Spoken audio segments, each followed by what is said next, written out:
Boker Tov, Bruchim Habayim. Welcome everyone. We're continuing on Hilchot Shabbat. Siman Resh Samech Bet. Seif is where we're holding Daf Lamed Daled Amud Bet of the regular prince of Mishna Berura. And we've been discussing nice clothing, preparation for Shabbat, to have your shulchan, your table, and your beds, and everything at home ready already from before Shabbat enters. In Seif Gimel, Maran writes, Yilbash Bigadav Hanaim.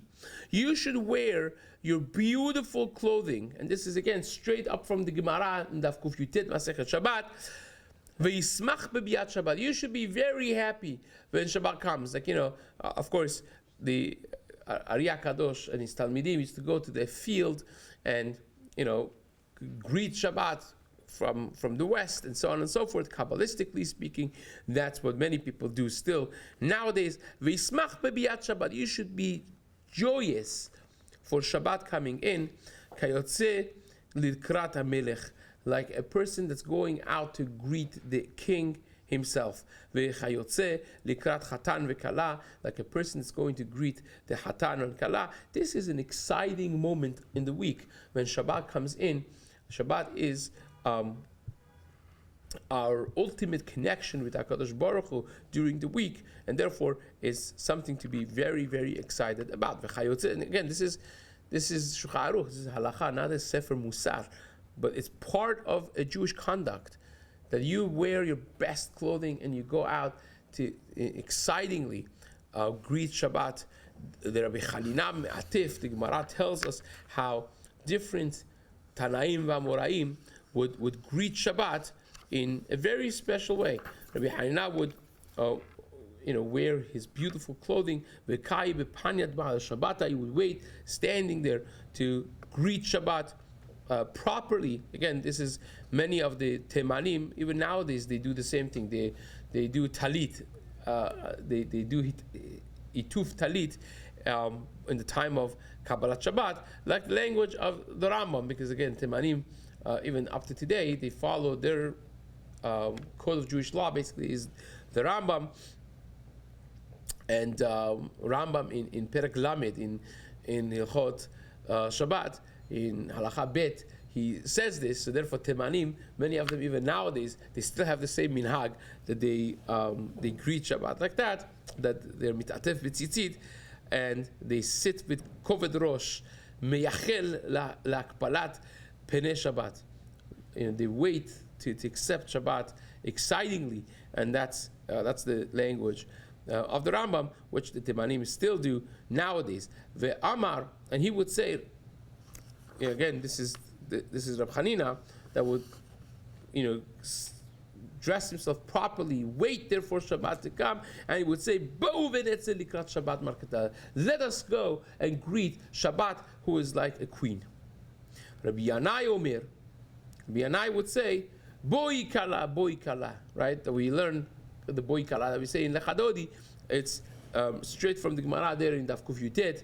From the story of what Rabbi Yanai used to do, and the Ramah writes, "V'ilbash atzmo bebigdei Shabbat miyad achar shachatz atzmo." When you take a bath on Erev Shabbat, you go to a mikveh, whatever it is, that's when you wear your bigdei Shabbat right after you bathe yourself. Ve'zeu kavod Shabbat, and that is considered kavod Shabbat. Al kelo irchas leShabbat ela samuch la'erev. Therefore, better is to bathe yourself and ready yourself for Shabbat.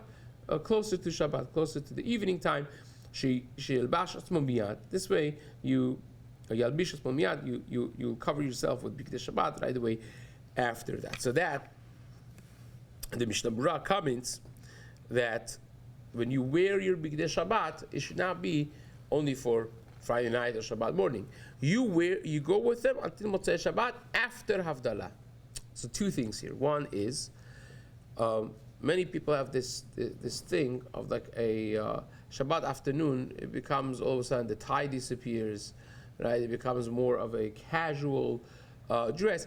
Shabbat afternoon is the holiest moment of Shabbat. In Zohar HaKadosh, it will be called Et Ravad Ravin, the time of the most intense compassion and ratzon of HaKadosh Baruch Hu. Is one of the highest levels of Et Ratzon is by Ptichat Echal in time of mincha of Shabbat afternoon. So that's one element to be careful. And second element is, even if you're doing Havdalah later, you don't want to take off your Bigdei Shabbat until after Havdalah. Now, this is important, especially when Shabbat is shorter, and after 5 o'clock already Shabbat is finished, and you have time to say Havdalah until later. A person should not change into mundane clothing until afterwards. Now, Kaf HaChaim writes that at Kabbalah it's better to also have Bigdei Shabbat when you have Suda Revi'it, because that's also an adjacent, really halachically speaking, to Shabbat, and therefore you should be careful with that as well. This is Berish Chai writes this in Sefer Mekafziel, Chaim Palaji writes this in his Sefer Kaf HaChaim Palaji. This is something that has been brought consistently as well. Now, the fact that you have to be happy and excited for Shabbat to come in, Kol HaMarbe Lechabedo, says the Chafetz Chaim in Mishna Berura, Hem Begufo Bibgadav, whether you work hard to make sure Shabbat is nice, shopping the right things, the right food, the right setup of the house, clean and nice and neat, whether it is with the clothing that you wear the best clothing, nicest and most presentable, you have the best food, the best drinks, respect it. You respect it properly, you set up for it properly. That's the more the better. And in Zohar HaKadosh and Mekubalim, says the Chafetz Chaim, Hisiru me'ot shelo yeh shum machloket b'Shabbat. You have to be super careful not to have any machloket. Actually, Zohar HaKadosh homiletically writes, Lo t'ba'aru esh b'chol moshvotechem yom HaShabbat, that's a reference to esh ha'machloket as well. That you don't want any disputes, you don't want any fights. You want Shabbat to be completely serene and calm and nice. Chas v'shalom, you don't want any rift and machloket. Or bifrat ben ish deishto, especially between husband and wife. V'chen muchach begitin. This is the Gemara in Gitin Daf Nun Bet has a story of Rabbi Meir. The Gemara says that Erev Shabbat is convenient time for fights. There's stress built up in the house because there's a deadline, and there's this couple that would fight every year of Shabbat, and they would be fighting, right? And Gemara says that he went and he made sure to be there with them 3 Erev Shabbats and made sure they're not fighting and so on. And then they heard the Satan say, oy vavoy, for Satan that was kicked out of his house. This was my house. This was my makom kavua. Every Erev Shabbat I would come here and would ruin their Shalom Bayit. I had, already an anchor over here, and he ruined it, right? So, but that's something very important that Gemara says in Gitin to be mindful of. Okay, so now, before we go to this minhag of Arizal, right? The Ben Ish Chai writes, he brings this in the name of Maran Chida. Maran Chida says this in his small sefer Moreh Be'etzba. It's a must-read sefer. That Erev Shabbat, unfortunately, is a time that's mesukenat lemachloket. It's very potent for getting into machloket, not just because of the spiritual element that we just mentioned from the Gemara in Gitin, that when there's a lot of Kedusha coming, the Satan works extra hard as well, but also the deadlines, there's a lot to be done, and it's the end of the week, after a whole week of working, people are already edgy, and especially Shabbat comes earlier, people are, not in their best mindset when you have deadline. When you take the test for driving, one of the questions there is, what is the greatest reason for accidents, for driving accidents? And the correct answer for it is when you are running short on time. Right? The best prevention is leave early. If you need to get somewhere, leave early, and you will avoid accidents. Right? Same thing is with this. When you're not when you're running behind preparations for Shabbat, it is difficult, and it's important, therefore, to be on top of this. When you know it's potent for machloket, you'll be more careful. Now, the Ben Ishchai, the Mishna Berura rather says over here that there are some communities who go actually to the Azara from the Bet Knesset. They literally go out of the Bet Knesset to accept Shabbat, right? They will say what the Gemara says, right? This is brought from Reb Chaim ben Yisrael ben Baneshti in Knesset HaGdolah. And again, many of the Sephardi communities had this minhag. But says Chafetz Chaim, we don't do that. Our minhag is ma'apkim peneim letzad ma'arav. We turn by the end of the Chadodi, people by boi kala, when you invite Shabbat, you turn your face to the ma'arav because Shabbat comes, the Shekhinah comes from ma'arav, kabbalistically speaking, and so on. The many Persians, I remember the way they did it was also by Dikrat Shabbat lechu v'nelcha. They would actually take 3 steps towards Ma'arav. Now, according to the Mekubalim, the whole Kabbalat Shabbat, the main parts of Kabbalat Shabbat is Mizmor David, and also Mizmor Shlomo Shabbat. The Chadodi is an addition, fine, it's nice, but by Mizmor David, already you should be facing the Ma'arav. Now, in our country, this was not an issue because in Iran, the Echal was to Ma'arav. So you didn't have to do any turning or twisting yourself. It's actually very funny. This fellow that visited America, and he thought that people are ignorant in Iran, and he had seen big rabbis that by Boi B'Shalom they turn around. So he was standing in the middle of the shul the week after he came from America. I remember this still.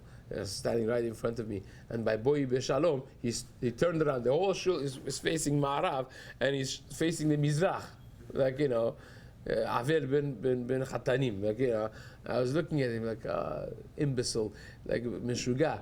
He thinks that you have to turn around. The whole reason that in America you turn around is because you want to be facing Ma'arav. In Iran, we were facing Ma'arav the whole time. But even here, the real minhag should be they should turn around by Mizmor David. That's when the Kabbalat Shabbat Kabbalistically Kabbalah starts. So therefore, we do that in Iran by Likrat Shabbat Lechu v'Nercha. They would take 3 steps. They didn't go out of the Azara like the Arizal would go to actual outdoors, but they would take 3 steps forward, showing their excitement that they're doing something physical to except to greet the Shabbat. They will go to greet the Shabbat, so to speak. In that way, fine. Everyone should do like their minhag in when it comes to these things. But nevertheless,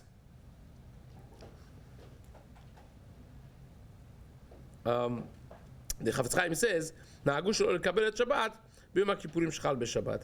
We don't do official Kabbalat Shabbat when this year, for instance, Yom Kippur is going to be on Shabbat. Says the Chafetz Chaim, the minhag is we don't do official Kabbalat Shabbat. Rak she'omrim mizmor shirim HaShabbat kodem baruch hu, they say mizmor shirim HaShabbat, and that's basically it. Now, as far as the Sfaradim, the Chelek HaGdolah, Rabbi Chaim ben Baneshti, that we mentioned just a moment ago, he explains over here that the minhag that has been evolved is based on actually Kabbalistic writings, because the Kala is the Nefesh Yetera that you get on Shabbat, right? And therefore on Yom Kippur, there is no Neshama Yetera because you're fasting. Right? So therefore, you don't have the same thing on Yom Kippur, Shechal Yot Shabbat. You don't have the same element, but the Mizmor Shir Shabbat you say, because that is basically greeting the Shabbat, and therefore you will do it. Now, Harabadia also agrees with this. He says that's the minhag, that we say Mizmor Shir Shabbat only. We don't have the actual Kabbalat Shabbat the way we would have it in a regular Shabbat. We would just have Mizmor Shir Shabbat, and you say it before the Mizmor of Lecha Keli, right? Say it before Lecha Eli, and that's the minhag. So that would be, we focused on this a little bit more because this year is going to be very much Nogea as having Yom Kippur fall on Shabbat. Fine. So that basically concludes this area of halacha. The Ramah that adds Yalbish atzmo bebigdei Shabbat miyat achar sherachatz atzmo, right? The Mishna Berura says even the woman should lachatchila do that. Lachatchila, the woman should also take a shower first, and then afterwards they should accept Shabbat and light the nerot, right? And fortunate is a person that is running on time, not behind, and do it properly. But when the days are very short, says the Chafetz Chaim, it's not so simple, right? Sometimes you're preparing for Shabbat, cooking, baking, doing, and it's much better not to be late for Hadlakat Nerot. If you're running late, just do the Nerot first, and then you could take a quick shower and get dressed. Aren't the women accepting Shabbat when they light the Hadlakat Nerot? Sorry, say that again? Aren't the women accepting Shabbat when they do Hadlakat Nerot? So how do they take a shower after? Or don't take a shower. They could make a Tanai and not accept Shabbat. That's a good question. Sometimes they could if they're running behind. But the point of the Chafetz Chaim mainly over here is that you don't want to end up being late for Shabbat and not be able to light Nerot because you're taking a shower or getting dressed, and then you're gonna sit in dark because you were running late and you didn't light the Nerot. His language is mitzvah yoter shtadlik kach b'malbushei chol. Better is don't get dressed yet. It's not necessarily just the shower, but getting dressed in malbushei Shabbat. Better to be with your dirty weekday clothing and go light the nerot already than chas v'shalom coming to safek of chilul Shabbat because you want to put your Shabbat nice gown on and then do the nerot, and then by then it's going to be late and safek hashecha, it's going to be safek chilul Shabbat. And if the husband sees that things are becoming late, mitzvah gedolah shehu yadlik hanerot, he should take over. Just light the nerot on time. He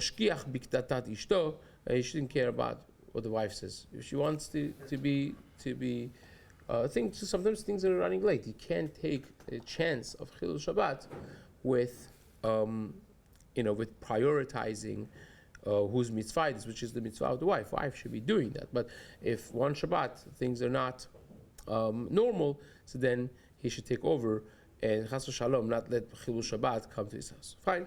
So that basically concludes our Seif over here. B'ezrat Hashem will continue starting Siman Resh Samech Gimel, which is the halachot of Hadlakat Nerot. B'ezrat Hashem in the days to come. Chazak u'baruch.